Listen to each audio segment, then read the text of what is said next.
நாங்கெல்லாம் எங்கேன்னு போறது? அண்ணன்ட்ட சொல்லுங்க, டேய் இருடா, ஒரு 6 மாசம் நானே நான் வந்து மௌன விரதம்டான்னு. நீங்க நீங்க களத்துக்கு வரும்போது என்னை சமாளிங்க பார்ப்போம், எப்படி சமாளிக்கிறீங்கன்னு பாக்குறேன்.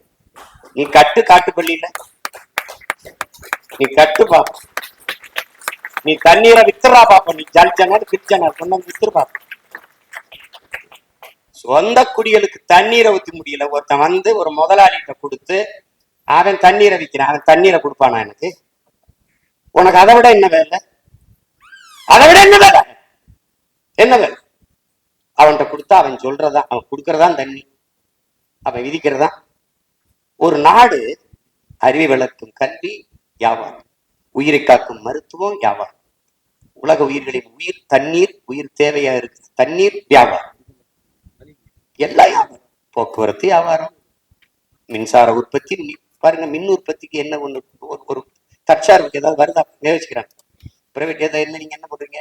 சோலார் மின் பூங்காமா, எவ்வளவு இடம்? எல்லாம் தொழில்துறைக்கு வாங்க, முதலீட்டாளர்கள் இன்வெஸ்ட் பண்ண வாங்க. நாங்க வந்து ஒற்றைச்சாளர முறையில் சிங்கிள் விண்டோல திறங்க திறங்க. எங்க நடுவாய், எங்க தொழிற்சாலை வைப்பார், எங்கே வைப்பார்? அது என் நிலத்தில் தொட்டரா பாக்குறீங்க, நல்ல தற்போது தொட்டரா பாக்குறீங்க. எனக்கு ஒரு வேலை இருக்கு. நான் இந்த தேர்தல் வெற்றி தோல்விக்கு அப்பாற்பட்டவங்க நாங்க. எனக்கு அதை பத்தி கவலையே கிடையாது. போட்டா போடு, போடலைன்னா போடு. இன்னைக்கு இல்ல நாளைக்கு தான் சொல்லுவேன். போட்டா போடு, போடலைன்னா போடு. எனக்கு ஒண்ணு இழப்பு கிடையாது.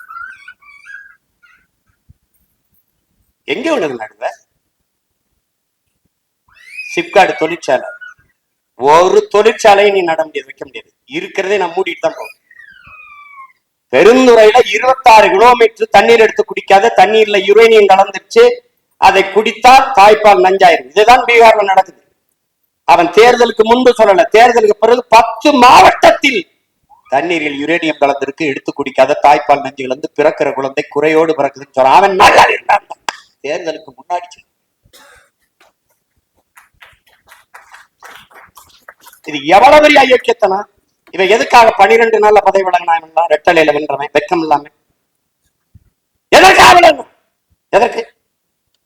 அல்ல ஒருத்தர் சொராப்ல, ஐயா எசக்கி சுப்பையாங்கிற காந்தி நேரடி வாரிசு, அவர் சொல்றாப்ல, அது வந்து நம்ம ஆளுங்கட்சியோட இருந்தாதான் மக்களுக்கு ஏதாவது நல்லது செய்ய முடியும். பல பெரிய ஜனநாயகவாதிகள் அப்படின்னா எதிர்கட்சியே இருக்கக்கூடாது இல்லையா?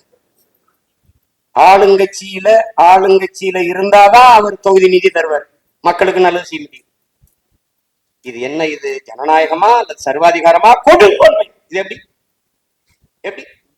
அறநிலைத்துறை அமைச்சர் ஒருத்தருக்காருல ஒரு தம்பி, அவர் பேசுறாரு திருச்சியில, ஒரு வரலாற்று பெரும் முழக்கத்தை, எதிர்கட்சியே இல்லாத சட்டசபை அமைப்பான். உன்னை தாண்டா தேடிட்டு இருக்கேன், உன்னை தாண்டா தேடிட்டு இருக்கேன்.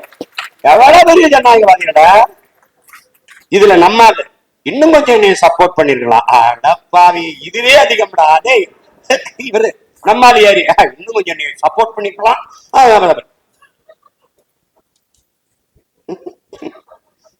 கொடுமடே, பொலிட்டிக்கல் டிசாஸ்டர் நடந்துருச்சு, அரசியல் பேரிடர்.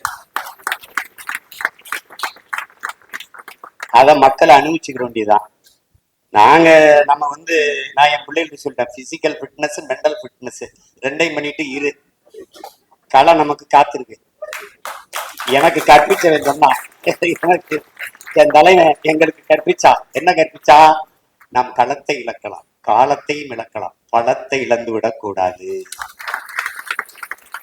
அதுக்கு சான்றவரே தான். அனுராதபுரத்தை அடிச்சு பிடிச்சிட்டான், ஆணையரவை அடிச்சு பிடிச்சிட்டான். ஆணையரை பிடிச்ச பிறகு அப்புறம் போயிடுச்சு களம்.